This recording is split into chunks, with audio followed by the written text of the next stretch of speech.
sua opinião. Bom, ano que vem nós teremos aqui no Brasil a Copa do Mundo de Seleções Femininas, né? Para quem não sabe, as competições dos masculinos, né, dos clubes masculinos, vão paralisar por conta dessa Copa do Mundo, né? Mais uma vez teremos paralisação. Chatice dos infernos esse negócio de Copa do Mundo também, cara. Impressionante. Vai paralisar porque alguns estádios do futebol brasileiro serão utilizados para a disputa dessa Copa do Mundo, que, pelo amor de Deus, ninguém liga pra essa bosta, gente, pelo amor... Por quê? Porque o CFA lá, o Donatel em Cotia, o CT do São Paulo de Cotia, está numa lista da FIFA.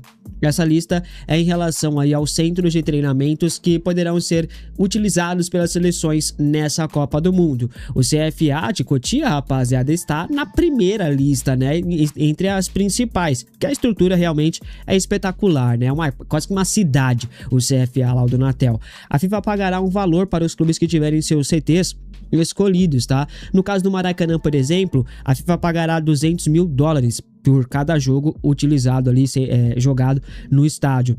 O estado de São Paulo foi o que mais teve locais avaliados, né, com 45 centros de treinamento em 17 municípios. O CT de Cotia deve receber aí alguma seleção durante a Copa do Mundo Feminina. Bom, o São Paulo liberou o Moreira, né, para fechar com o Al Nassr de Dubai. Moreira assina um contrato de 3 anos com o clube, tá? O São Paulo não vai embolsar nada pela saída do jogador. Em contrapartida, o tricolor manterá 25% dos direitos econômicos do atleta numa futura venda. Moreira já desembarcou na Áustria, na última quinta-feira. Por quê? Porque o seu novo clube está fazendo a pré-temporada lá na Áustria, né? Então ele já se junta ao elenco para fazer essa pré-temporada. O contrato ainda não foi assinado, o que deve acontecer nos próximos dias, mas ele já vai para lá realizar exames médicos e tal, preparar toda a questão de anúncio, documentação, e já vai se preparando junto com o elenco para se ambientando, né, rapaziada. Moreira tinha contrato com o São Paulo até o final, até junho do ano que vem, na verdade, né? Então tinha mais um ano de contrato e o São Paulo mesmo assim liberou o jogador de graça. As informações eram que o Moreira estava agradando o Dorival Júnior durante a intertemporada no São Paulo, mas mais profundo nada, o São Paulo decidiu liberar o jogador. Coincidentemente ou não, o São Paulo contratou o Aurélio Buta antes de liberar o Moreira, né? Ou seja, o São Paulo preteriu o Moreira para trazer o Aurélio Buta, mais uma vez se livrando de uma joia para trazer um jogador veterano que é nota 6 no máximo, né? É o planejamento dessa diretoria que aprendeu com as anteriores, né? Impressionante como nada muda no São Paulo. Em relação ao Buta, boa sorte a ele, vou torcer para que dê certo, espero que ele jogue o que nunca jogou em lugar nenhum, né? Que seja aquele cara ali que é um nota 6, mas que suba para nota 10.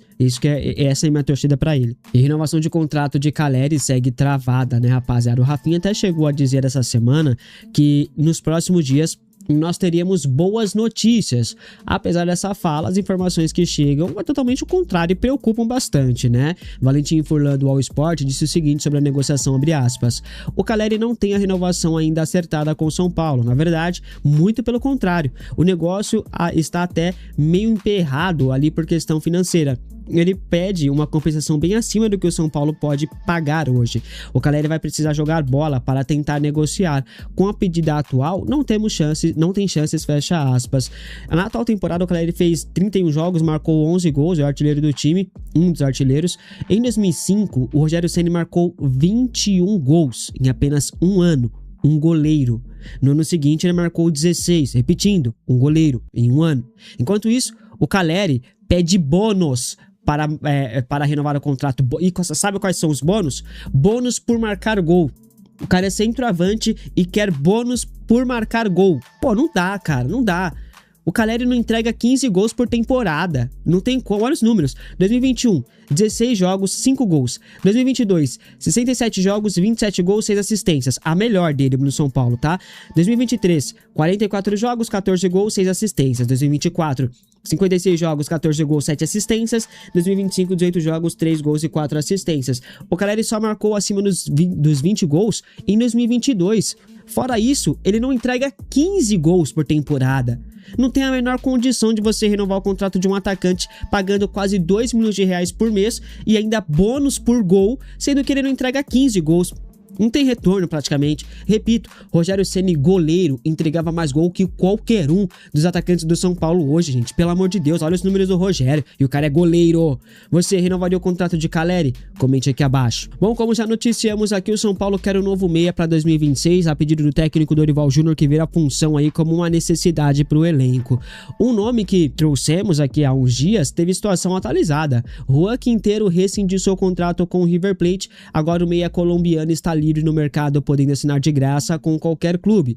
Após essa informação, muitos são paulinos, obviamente, iriam e pediram a contratação para o tricolor. Quinteiro está sendo oferecido para vários clubes do futebol brasileiro. O Atlético Mineiro demonstrou interesse na contratação do jogador. Pelos lados do São Paulo, ninguém fala sobre o nome de Quinteiro por enquanto. Nem sei se o jogador foi oferecido ao tricolor, porque ninguém comenta a respeito. Mas eu não duvidaria de ser oferecido não, tá, rapaziada? Porque, de fato, ele está sendo oferecido a vários clubes. Agora, é um nome ali que está livre no mercado.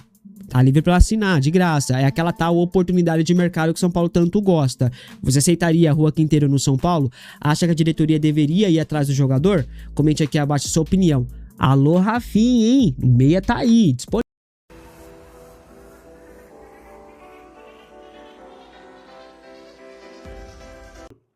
Os agentes do Enzo Dias entraram em contato com São Paulo e estão incomodados com os atrasos que aconteceram recentemente. O mesmo caso do Alan Franco. Há uma possibilidade também dos agentes do Enzo Dias verem a possibilidade, verem a viabilidade de ir para a FIFA, mas do que eu pude conversar com eles, ainda é um caso que até o próprio jogador não quer entrar nessa seara. Os agentes do jogador alegam também que eles têm algumas sondagens e possibilidades fora do Brasil e que seria interessante para eles irem para um mercado onde pagam bem, em dia e melhor, fecha aspas, do que foi me dito. Alinhado a isso, o Enzo Dias tem treinado em algumas oportunidades, mas durante os treinamentos também houve uma queda técnica, que não sabe se está atrelada a isso. Vocês vão lembrar que há algum tempo eu falei sobre três possibilidades de saída. Eu falei sobre o Enzo Dias, porque o Dorival não estava gostando tanto do desempenho do Enzo Dias e que eu via o Wendel e o Nicolas ganhando espaço, ganhando estofo, Ferreirinha e Tolói. Ferreirinha tá jogando, vamos ver até que ponto, e o Tolói com a chegada de um outro zagueiro.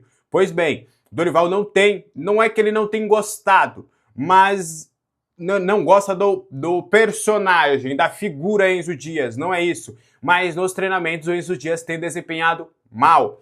O Dorival não tem gostado do que ele tem apresentado nas atividades e por opção técnica ele acabou ficando de fora da partida contra o Flamengo. Ele está em condições, ele poderia ir para o jogo, mas o Dorival Júnior entende que é melhor ter a opção do Nicolas. Nesse momento ele tem gostado bastante do Nicolas. Até algumas pessoas com quem eu conversei têm afirmado que não dá para provar, mas que pode ter uma relação sim. O staff está talvez conversando com o Enzo Dias, tentando convencê-lo de uma saída do São Paulo, porque o São Paulo não está pagando em dia. Alinhado a isso, o jogador também está incomodado com algumas questões pela falta de pagamentos, porque o Enzo Dias, apesar de ser um jogador há um bom tempo, ele precisa que os pagamentos sejam em dia, porque ele tem também algumas obrigações com seus familiares, com algumas questões e tudo mais. Então, é bem possível, tá? Não está descartado esta possibilidade de uma saída do Enzo Dias na próxima semana, caso o staff apresente uma proposta que seja minimamente condizente para a saída do jogador. Fato é que hoje o Enzo Dias é a última opção do lado esquerdo. Existe ali uma ideia hoje de que o Wendel é o titular e o Nicolas é o reserva. O Enzo Dias tem toda a capacidade de, durante os treinamentos, esquecer tudo isso que tem acontecido, fixar a sua cabeça no São Paulo. O São Paulo também quitar os atrasados e não atrasar mais os pagamentos. E aí sim, ele, durante o dia a dia, provar que ele pode ser a opção. Se isso não acontecer, inclusive do que me passaram, a possibilidade é do Dorival ter uma conversa com o Júlio Batista para ver uma terceira opção de lateral esquerdo ali da base, para completar, para ser um terceiro reserva caso o Enzo Dias saia e para ser aquele jogador do sub-20 que treina e volta ali para ter algumas atividades. Enfim, O que você acha dessa história do Enzo Dias? Eu quero muito saber a sua opinião nos comentários. Como o São Paulo tem um longo período para se preparar contra o Grêmio, de deixar o Newton mais ambientado e preparado para esse confronto contra o Grêmio e não contra o Flamengo. Então, os dois ficam de fora por conta dessa questão física, vão se alinhar normalmente, vão ficar ali no dia a dia. E aí existe uma boa possibilidade ali do São Paulo já ter os dois disponíveis contra o Grêmio. O Bobadilla, só vamos ficar de olho na situação do Bobadilla, é um aviso, tá? Até a gente vai ter uma conversa aí com o pessoal do Bobadilla na segunda-feira. É bem possível que uma proposta chegue ao Bobadilla na próxima semana, de acordo com o staff. A gente sabe como são agentes, como são empresários, que gostam de valorizar o atleta, que gostam disso e aquilo. Isso também acontece depois de uma atuação pífia, patética, que ele teve lá na quarta-feira. Então, assim, vamos ter atenção. Eu sempre tomo muito esse cuidado. Mas é um aviso, né? É bem possível, o staff acredita que na próxima semana vai chegar uma proposta. Não me passaram valores, não me passaram um clube, só falaram que, inclusive, a gente vai ter uma conversa nessa segunda-feira para a gente entender de fato como é que vai ser essa situação. E aí, provavelmente, eles vão dar mais detalhes. Do lado do São Paulo, eles alegam que até o momento não chegou absolutamente nada. Até do que foi me dito, existe alguma possibilidade de ser de Alásio também ter interesse em algum jogador do São Paulo para tentar bater alguma coisa do Marcos Antônio. Não sei se é o Bobadilla em questão, tá? Mas, enfim, pode ser uma coisa atrelada à outra também. Mas, enfim, quero saber a opinião de vocês aqui nos comentários. Para continuar, Sabino tá de volta aos relacionados contra o Flamengo, tá? Então a tendência, inclusive, é dele ser titular. O Sabino se recuperou de uma lesão, tá? A primeira, o São Paulo teve um prejuízo de pouco mais de 62 mil com o jogo em Bragança Paulista. Dos 6 últimos jogos que mandou longe do estádio do Morumbi, o tricolor perdeu dinheiro em 3. Ou seja, está tendo prejuízo com a saída do estádio do Morumbi, né? Esses dados foram coletados pelo meu amigo Alexandre Guisbrecht, do Anotações Tricolores. Então, o São Paulo, além de não jogar na sua casa, está tendo prejuízo atuando fora de casa. Então, esse confronto em Bragança Paulista na última quarta-feira, que teve 6 mil torcedores apenas em Bragança, ainda teve um prejuízo que o São Paulo vai ter que arcar. Pois bem, quem protocolou, quem fez esse contrato, quem teve essa ideia e sem ainda conseguir uma casa onde o São Paulo pudesse atuar, pudesse fazer, nada contra o contrato com a Live Nation, que eu acho que dei uma grana boa para o São Paulo, mas as pessoas esqueceram totalmente do lado esportivo, né? As pessoas esqueceram que o São Paulo Futebol Clube é futebol clube, não é São Paulo Futebol e Eventos, São Paulo Eventos e CA, não, é São Paulo Futebol Clube. Então, enfim, acho que na hora de fazer cláusulas de obrigações de shows e tudo, acabaram fazendo o pior contrato possível e lesivo esportivamente para o São Paulo Futebol Clube. Apesar de financeiramente não ser dos piores. Mas será que compensa? Essa é a questão. O São Paulo também está avançado para jogar no estádio do Pacaembu a partir do próximo ano. A empresa que cuida do estádio do Pacaembu está com algumas dificuldades de fazer shows, de elevar eventos, de jogos para o estádio. Então, São Paulo e Santos, inclusive, conversam com o estádio, com a responsável pelo estádio do Pacaembu, agora é a Arena Pacaembu, né?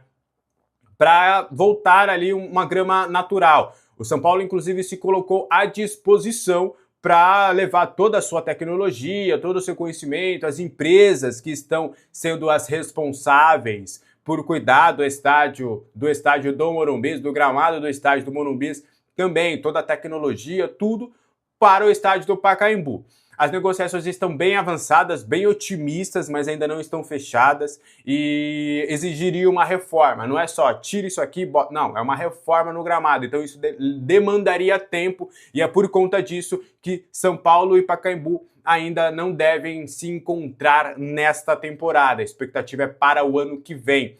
O Santos também estaria disposto, né, a levar alguns jogos para lá, porque o Santos quer uma casa na capital. O Santos chegou a levar jogo na Neoquímica, chegou a levar jogo no Allianz Parque, mas são rivais. E no estádio do Morumbi também, né? Mas são rivais. Então, o estádio do Pacaembu seria mais neutro. É uma vontade do presidente Massis de voltar a ter jogos fora do estádio do Morumbi, em São Paulo. Eles tentaram o Canindé, mas não gostaram muito da infraestrutura, do gramado também.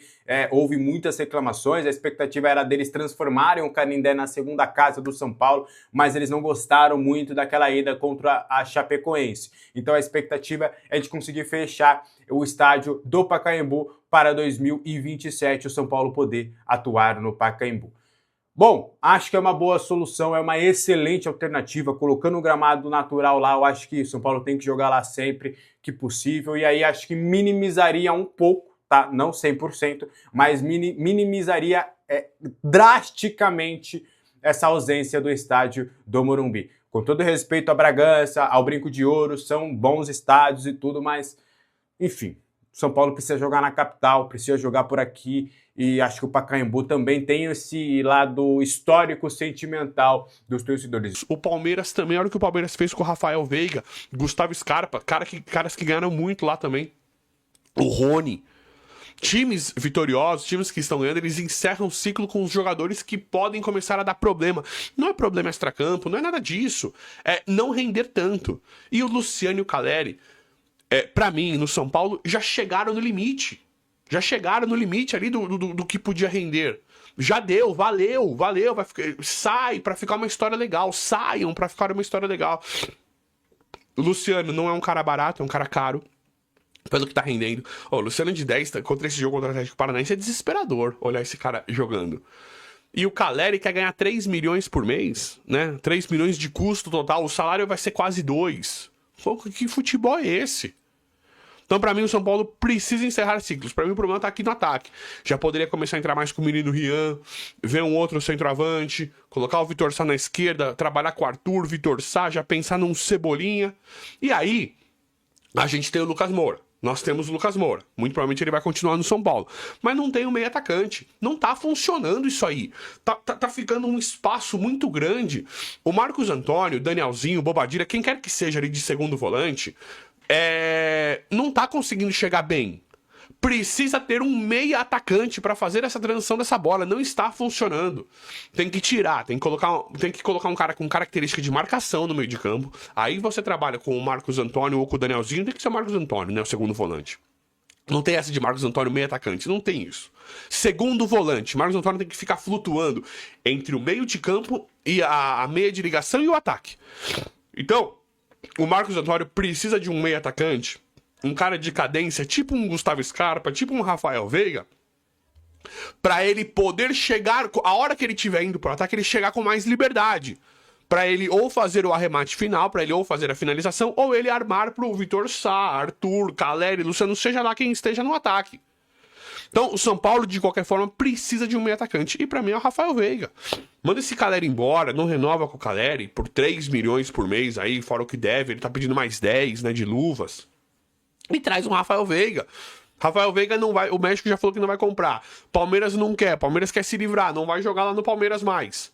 Pô, traz o Rafael Veiga. Tenta um Rafael Veiga, é o cara que precisa, é um cara de bola parada, é um cara que para, que cadencia, que pisa na área. É um meio atacante. É um meio campista com características de atacante, que chega muito na área. Então, pra mim, o São Paulo teria que ir pra cima do Rafael Veiga. É a posição que falta ali pra dar essa diversificada, pra dar essa melhorada, porque tá faltando. Não tá funcionando jogar nesse 4-3-3 com esse Luciano morto no meio campo, nessa transição. Não dá, não funciona. Não